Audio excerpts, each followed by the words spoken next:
Ok, soyons sincères, vous voulez vraiment bâtir une vie stable, puissante et alignée à votre vision, mais vous ignorez encore où part votre argent chaque mois? Laissez-moi vous montrer la vérité. Il y a quelques années, une mère et sa fille, Elizabeth et Amelia Warren, se sont posé la même question. Elles ont alors créé une méthode toute simple, devenue aujourd'hui une référence mondiale. La règle du 50-30-20.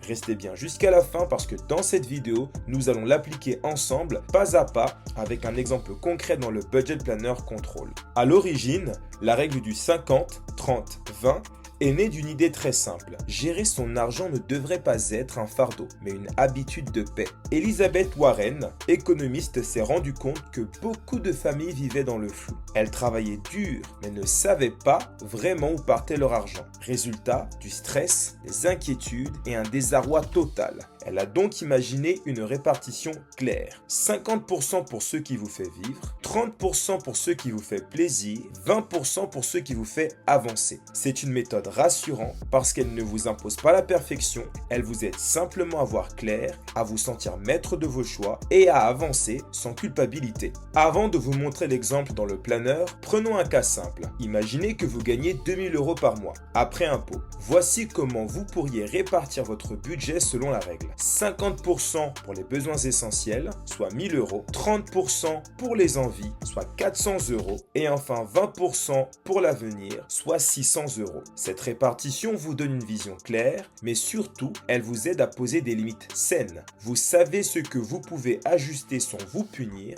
et ce que vous pouvez préserver sans vous sentir coupable. Maintenant, voyons ensemble ce que cela donne dans le Budget Planner Control. Je commence par renseigner le revenu net de 2000 €. Puis passons aux besoins essentiels, soit 1000 €. Je vais les répartir entre les dépenses fixes et variables. Pour le loyer, 650 €. Pour l'électricité, 50 €. Pour le téléphone, 40 €. Pour les transports, 60 €. Et pour les courses, 200 €.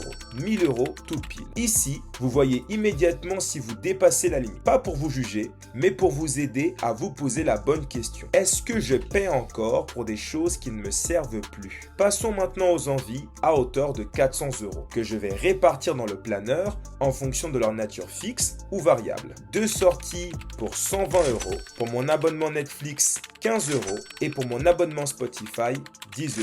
Pour le shopping 120 € et enfin pour les plaisirs personnels 135 €.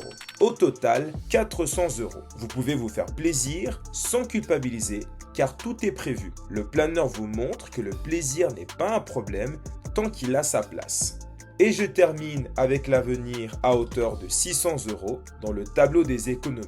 Pour l'épargne de sécurité, 400 € et pour les projets personnels, 200 €, soit un total de 600 €. La règle du 50-30-20, c'est le cadre. Elle vous apprend à structurer votre argent avec sagesse. Et le Budget Planner Control, c'est la mise en mouvement. Et vous, qu'en pensez-vous? L'appliquez-vous déjà? Cette méthode est très simple, mais bien sûr, elle doit être adaptée à la réalité de chacun. Revenus, obligations, priorités, famille. L'important, c'est d'avoir une structure, puis de l'ajuster à votre vie. Le lien du Budget Planner Control est en description. Si cette vidéo vous a aidé à y voir plus clair, abonnez-vous et on se retrouve très vite pour la prochaine vidéo Control Club.